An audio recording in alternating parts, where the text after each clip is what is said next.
Halo adik-adik kelas 5, kita akan belajar tentang tema 8 subtema 3 pembelajaran 2. Nah adik-adik, air sangat penting bagi kehidupan kita. Setiap hari kita menggunakan air.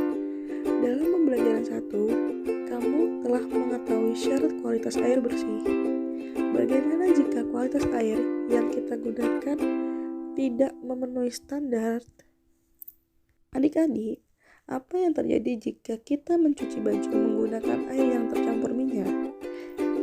Kita biasa mencuci baju menggunakan sabun atau deterjen.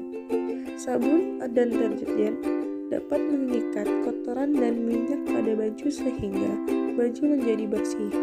Jika air yang digunakan mencuci pakaian bercampur minyak, kita harus menggunakan sabun atau deterjen yang lebih banyak supaya minyak tidak menempel pada baju yang dicuci. Namun, air bercampur minyak tidak dapat digunakan untuk membilas baju yang dicuci karena minyak akan menempel pada baju. Yang kedua, apa yang terjadi jika kita minum air yang tercemar kuman? Jika kita minum air tercemar kuman, kita akan sakit perut. Oleh karena itu, sebaiknya kita minum air yang sudah dimasak sampai mendidih dan disimpan dalam wadah yang tertutup. Berikutnya, adik-adik, apa yang terjadi pada ikan-ikan di sungai yang menjadi tempat pembuangan limbah cair dari industri? Limbah cair dari industri mengandung zat-zat kimia berbahaya. Jika limbah ini dibuang ke dalam sungai, kehidupan sungai akan terganggu. Ikan dan tumbuhan sungai akan mati. Jadi untuk adik-adik semuanya, jangan kita sekali-sekali untuk membuang sampah sembarangan. Sebab apa? Sebab mengakibatkan banjir adik-adik. Selanjutnya, apa yang dapat adik-adik simpulkan dari jawaban pertanyaan-pertanyaan di atas?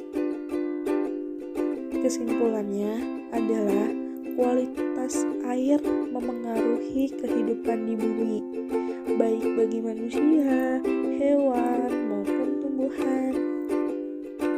Hari Air Sedunia. Mari kita baca informasi-informasinya ya adik-adik. Hari Air Sedunia diperingati setiap tanggal 22 Maret. Dengan adanya peringatan Hari Sedunia, kita diingatkan bahwa persediaan air bersih semakin berkurang, padahal jumlah penduduk semakin bertambah. Persediaan air bersih semakin berkurang karena cadangan air tanah berkurang. Cadangan air tanah berkurang karena air hujan tidak masuk ke dalam tanah. Sebaliknya, air hujan langsung mengalir ke parit, selokan, lalu ke sungai dan terus ke laut. Air hujan tidak dapat masuk ke dalam tanah karena tidak ada akar-akar pohon yang dapat menahan air di dalam tanah. Banyak pohon di hutan ditebangi. Lahan-lahan hijau berubah menjadi perumahan, perkantoran, kawasan industri. Nah, selanjutnya, berkurangnya cadangan air tanah mengakibatkan banyak mata air kering. Sumur-sumur gali pun cepat kering pada musim kemarau. Akibatnya, penduduk di daerah pedesaan kesulitan mendapatkan air bersih untuk keperluan sehari-hari. Hasil panen pun jauh berkurang karena tanaman pangan kekeringan. Berikut, adik-adik, ada beberapa tindakan yang dapat kita lakukan untuk ikut membantu mengurangi krisis air bersih sebagai berikut. Yang pertama, menghemat penggunaan air. Yang kedua, membuat lubang resapan. Lubang resapan berguna untuk menampung air hujan supaya terserap ke dalam tanah. Yang ketiga, menanam pohon supaya akar-akar pohon dapat menahan air di dalam tanah. Berdasarkan teks Hari Air Sedunia di atas, lengkapilah tabel berikut ini adik-adik. Nah, di sini ada tabel pertanyaan dan kita jawab sesuai dengan teks bacaan tadi. Yang pertama, pada setiap tanggal berapakah diperingati Hari Air Sedunia. Iya, Hari Air Sedunia diperingati setiap tanggal 22 Maret. Kemudian, faktor-faktor apa yang menyebabkan persediaan air bersih berkurang? Faktor-faktor berikut menyebabkan persediaan air bersih berkurang. Yang pertama yaitu cadangan air tanah berkurang karena air hujan terus mengalir di permukaan tanah dan tidak masuk ke dalam tanah. Yang kedua, banyak pohon ditebangi sehingga tidak ada akar pohon yang dapat menahan air di dalam tanah adik-adik. Berikutnya adik-adik, apa akibat kekurangan air bersih? Yang pertama yaitu kebutuhan manusia akan air bersih tidak tercukupi. Yang kedua, hasil panen juga berkurang adik-adik. Yang ketiga, banyak hewan dan tumbuhan mati. Selanjutnya, upaya apa yang dapat dilakukan untuk mengurangi krisis air bersih? Upayanya yaitu dibedakan menjadi 3.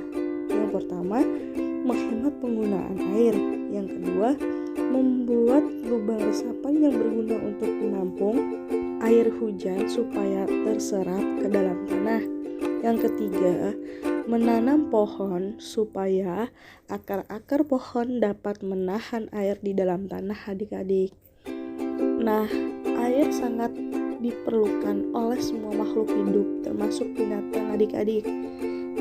Jadi perhatikan penggalan cerita bergambar ini. Perhatikan gambar ini adik-adik ya. Ada cuplikan cerita. Tiba-tiba datanglah ketam-ketam.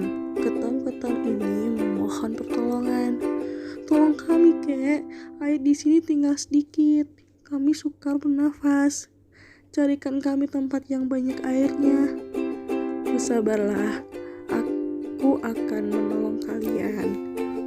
Nah, dari cuplikan cerita di atas adik-adik, gambar tersebut merupakan cuplikan dari buku cerita bergambar yang berjudul Kakek Bangau yang Baik Hati. Buku tersebut menceritakan sebuah sawah yang kekeringan. Ketam dan katak yang biasa hidup di situ menjadi sangat tersiksa. Mereka meminta pertolongan kepada kakek Bangau. Merasa iba, maka kakek Bangau terbang berkeliling mencarikan tempat berair bagi ketam-ketam dan kata-kata. Akhirnya, kakek Bangau menemukan sebuah telaga, lalu dipindahkannya kata-kata dan ketam-ketam ke telaga itu adik-adik.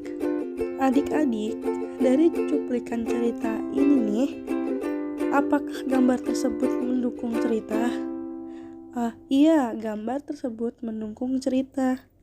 Lalu, jika jawabanmu iya, apa alasanmu?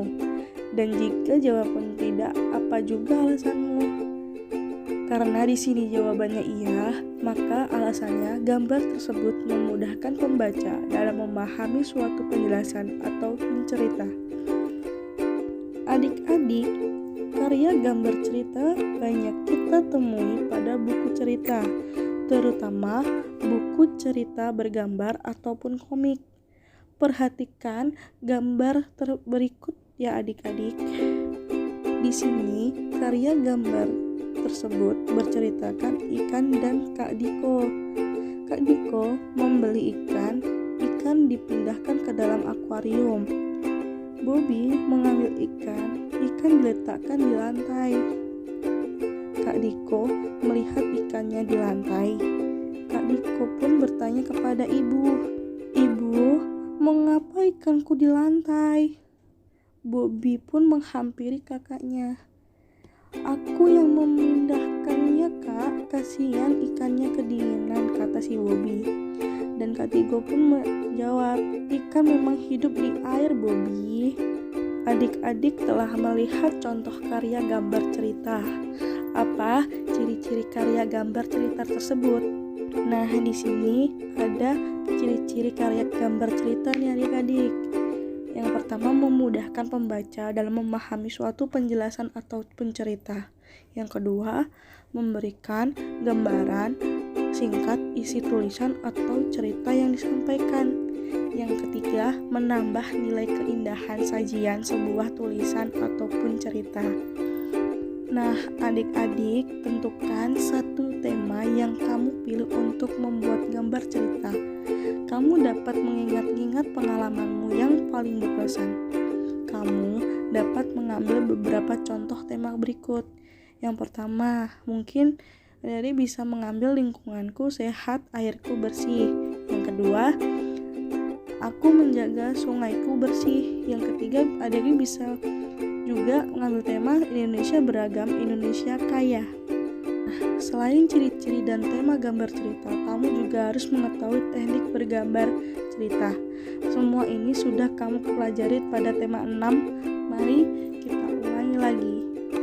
Menggambar cerita dapat dilakukan dengan teknik kering ataupun basah. Teknik kering menggunakan media pensil, arang, kapur, krayon, ataupun bahan yang lainnya. Sebaliknya, teknik basah menggunakan media berupa cat air, cat minyak, tinta, atau media yang lainnya. Dalam pelaksanaannya, kamu dapat menggunakannya berbagai macam teknik. Kamu dapat menggambar cerita dengan teknik kering saja. Kamu dapat membuat gambar cerita dengan teknik basah saja. Namun, kamu juga dapat menggambar cerita dengan menggabungkan teknik kering dan teknik basah. Demikian pembahasan materi ini ya adik-adik. Tema 8, subtema 3, pembelajaran 2. Terima kasih. Dadah adik-adik.